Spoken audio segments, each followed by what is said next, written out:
సుదీర్ఘంగా సాగిన తెలంగాణ మంత్రివర్గ సమావేశంలో కీలక అంశాలపై చర్చించారు. Kharif action plan, Kaleshwaram barrage నుంచి నీటి విడుదల, రాష్ట్ర అవతరణ వేడుకలపై కీలక నిర్ణయాలు తీసుకున్నారు.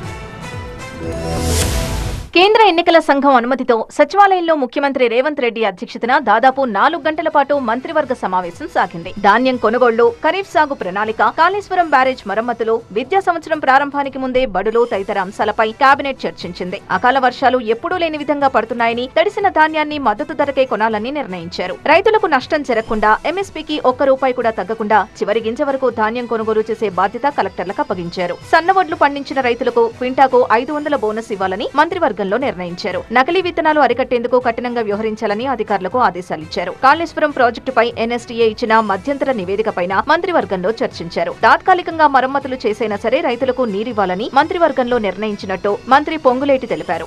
అలా నడిచిన ధాన్యాన్ని రాష్ట్ర ప్రభుత్వం ₹1 కూడా ఎంఎస్పీకి తగ్గకుండా కొనే బాధ్యత రాష్ట్ర ప్రభుత్వం తీసుకుంటుందని కేబినెట్ నిర్ణయం తీసుకున్నది.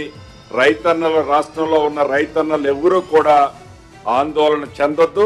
ఏ మాత్రం అవకాశం ఉన్నా నిపుణుల సూచనల మేరకు దాన్ని టెంపరరీ అరేంజ్మెంట్స్ చేసి రైతన్నలకు ఇవ్వాలన్నదే ఈ రాష్ట్ర ప్రభుత్వం యొక్క ముఖ్య ఉద్దేశం.